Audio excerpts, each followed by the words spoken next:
Baiklah, dalam mempelajari laju reaksi kali ini, kita akan mempelajari beberapa poin.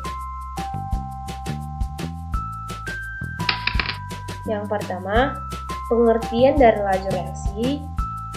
Kedua, konsep laju reaksi. Yang ketiga, faktor-faktor yang mempengaruhi laju reaksi. Dan yang terakhir adalah orde reaksi. Hal yang pertama itu adalah pengertian laju reaksi. Laju reaksi adalah perubahan konsentrasi tiap perubahan waktu. Bagi reaktan, laju reaksi adalah berkurangnya konsentrasi zat tiap satuan waktu. Sedangkan bagi produk, laju reaksi itu adalah bertambahnya konsentrasi zat tiap satuan waktu. Kita akan masuk ke konsep laju reaksi. Konsep laju reaksi sendiri itu dinyatakan dengan V sama dengan delta konsentrasi M per T. Ada poin-poin hal yang penting yang kita ketahui dalam konsep laju reaksi. Yang pertama, laju pengurangan konsentrasi bereaksi per satuan waktu. Yang kedua, laju penambahan konsentrasi hasil reaksi per satuan waktu. Yang ketiga, perbandingan laju perubahan masing-masing komponen sama dengan perbandingan komponen reaksinya. Contoh reaksi yang dapat kita lihat yaitu reaksi nitrogen dengan hidrogen, di mana laju penambahan konsentrasi terdapat pada NH3 atau produk, dan laju pengurangannya konsentrasi pada reaksi N2 dan H2.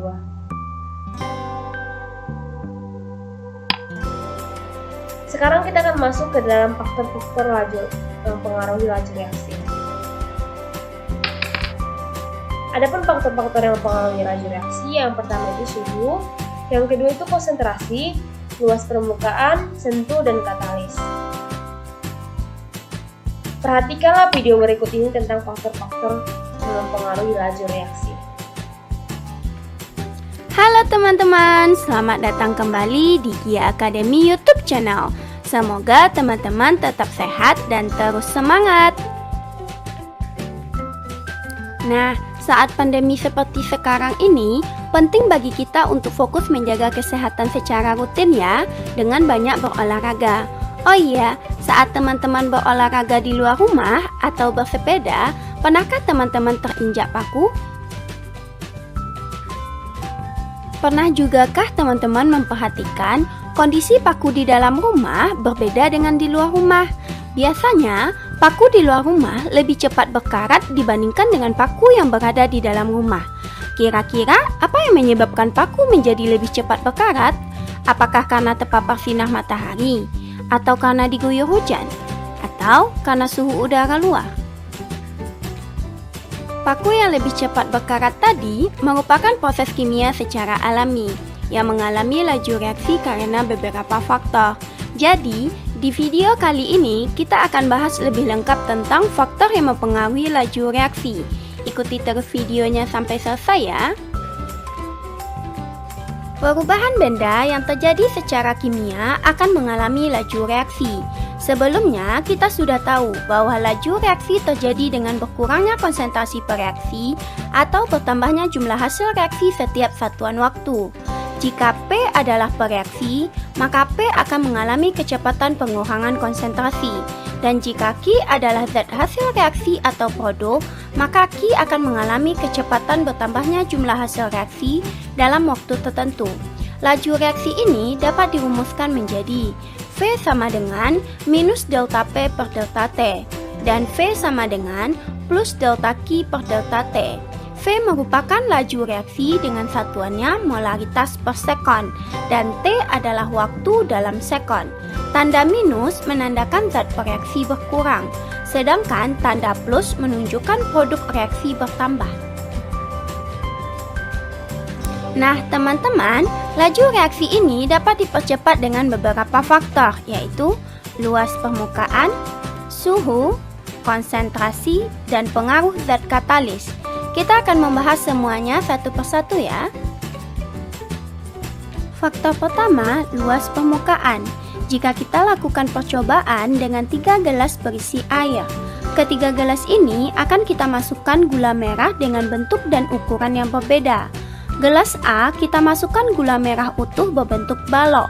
Kemudian, air pada gelas B juga kita campur dengan gula merah berbentuk butiran. Dan terakhir, gelas C kita masukkan gula merah kepingan berbentuk persegi panjang. Menurut teman-teman, gula merah manakah yang lebih cepat larut? Pada gelas A, B, atau C? Ternyata hasilnya, gula merah berbentuk butiran pada gelas B lebih cepat larut dibanding gula merah berbentuk lain. Jadi, bagaimanakah pengaruh ukuran kepingan zat padat terhadap laju reaksi? Oke, dari percobaan tadi, kita tahu bahwa semakin kecil ukuran partikel, maka permukaan bidang sentuh akan semakin luas, dan tumbukan yang terjadi pada bidang permukaan semakin banyak, sehingga laju reaksi semakin cepat. Jadi, semakin kecil ukuran partikel, laju reaksinya akan semakin cepat. Faktor kedua yaitu suhu. Bisa kita amati dengan contoh berikut ini. Dua panci A dan B berisi air yang berbeda. Panci A berisi air yang dipanaskan dan panci B berisi air biasa. Kedua air pada panci sama-sama kita campurkan dengan gula. Nah, dengan kondisi ini, menurut teman-teman, gula pada panci manakah yang lebih cepat larut? Ya benar, gula yang kita masukkan pada panci A berisi air panas akan lebih cepat larut. Bagaimanakah hubungan antara suhu dengan laju reaksi? Nah, suhu yang tinggi akan membuat partikel dalam larutan bergerak lebih cepat, sehingga kemungkinan partikel untuk bertumbukan semakin besar, dan laju reaksi akan terjadi lebih cepat. Jadi, semakin tinggi suhu, laju reaksinya akan lebih cepat. Hubungan antara suhu dan laju reaksi ini ditetapkan dari suatu percobaan dengan data sebagai berikut. Dari data dapat kita lihat, setiap kenaikan 10 derajat Celcius, maka laju reaksi mengalami kenaikan sebanyak 2 kali semula. Ini menunjukkan suhu memiliki hubungan yang sebanding dengan laju reaksi. Laju reaksi akan meningkat sesuai dengan kenaikan suhunya. Jadi, hubungan kuantitatif perubahan suhu terhadap laju reaksi dapat dirumuskan menjadi Vt sama dengan delta V pangkat delta T per A kali V0. Vt adalah laju reaksi akhir, delta V adalah kenaikan laju reaksi, V0 adalah laju reaksi awal, satuannya dalam molaritas per sekon. Delta T adalah perubahan suhu, dan A adalah kenaikan suhu dengan satuan derajat Celcius. Oke teman-teman, faktor ketiga yang mempengaruhi laju reaksi adalah konsentrasi. Untuk melihat pengaruh keduanya, mari kita perhatikan labu Erlenmeyer A dan B berikut.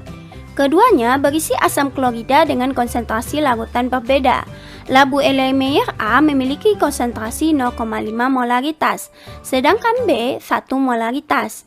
Nah, menurut teman-teman, manakah yang lebih cepat bereaksi antara labu Erlenmeyer A atau B? Untuk menjawabnya, kita perlu ingat kembali bahwa reaksi kimia terjadi jika partikelnya saling bertumbukan. Semakin besar konsentrasi, maka semakin banyak partikel zat yang bereaksi. Akibatnya, kemungkinan tumbukan antar partikel akan banyak terjadi dan laju reaksi meningkat. Sama halnya dengan ilustrasi berikut. Manakah yang lebih mungkin terjadi tabrakan? Di jalanan lengang atau jalanan yang padat? Pastinya di jalanan yang padat ya. Berarti, labu Erlenmeyer B lebih cepat bereaksi dibandingkan A.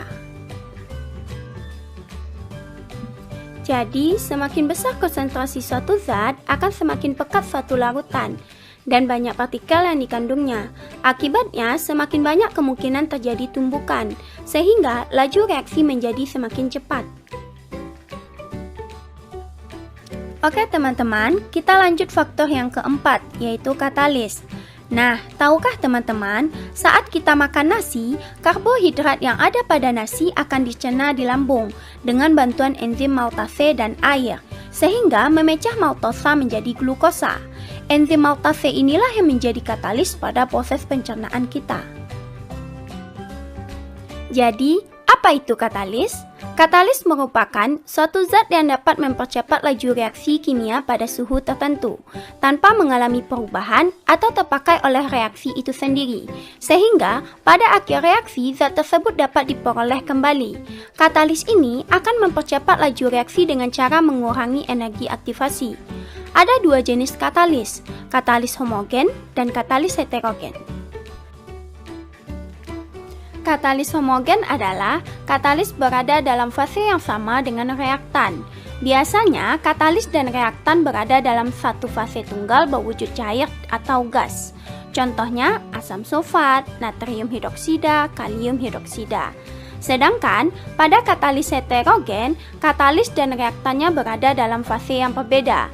Biasanya, katalis berwujud padat, seperti logam nikel dan platina, yang banyak digunakan dalam industri-industri untuk menghemat biaya produksi.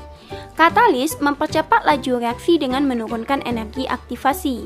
Kondisi ini mengakibatkan tumbukan efektif menjadi lebih sering terjadi.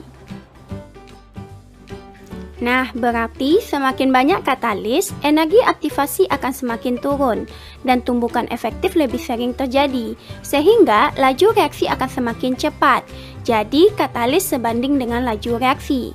Sampai di sini, teman-teman bisa paham ya? Selanjutnya, kita coba selesaikan soal-soal berikut. Soal pertama, pada soal ini teman-teman bisa lihat ada 5 gelas kimia yang berisi larutan Na2S2O3 dicampur dengan HCl yang memiliki konsentrasi dan suhu berbeda. Jika yang ditanya pengaruh suhu terhadap laju reaksi, maka kita cukup mencari gelas kimia yang memiliki konsentrasi sama tetapi suhunya berbeda. Pada gambar yaitu gelas 2, 4, dan 5. Jadi, jawaban yang benar adalah E, 4 terhadap 5. Soal kedua, terdapat tabel hasil percobaan reaksi P dan Q. Soal ini menanyakan faktor yang mempengaruhi laju reaksi pada percobaan 2 dan 4. Kita lihat percobaan nomor 2 dan 4.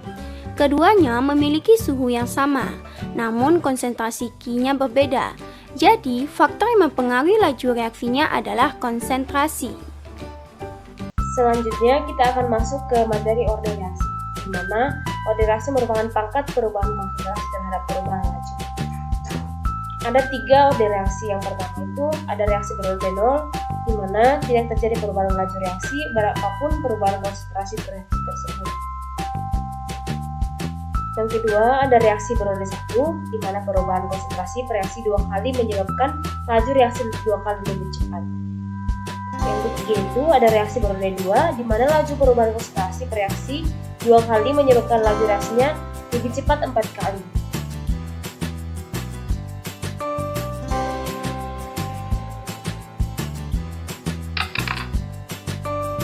Berikut ini grafik hubungan perubahan konsentrasi terhadap laju reaksi.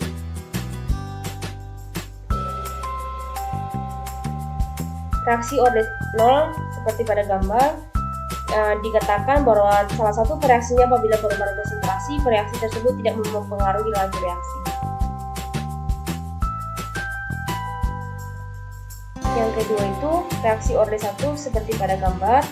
Suatu reaksi dikatakan berorde 1 terhadap salah satu reaksinya jika laju reaksi berbanding lurus dengan konsentrasi reaksi tersebut. Yang selanjutnya itu reaksi orde 2. Di mana reaksi orde 2 dikatakan terhadap salah satu reaksinya jika laju reaksi merupakan pangkat 2 dari konsentrasi reaksi tersebut. Kali ini kita udah tahu faktor-faktor yang dapat mempengaruhi laju reaksi, yaitu luas permukaan, suhu, konsentrasi, dan katalis. Keempat faktor tersebut sebanding dengan laju reaksi. Bisa dimengerti ya teman-teman?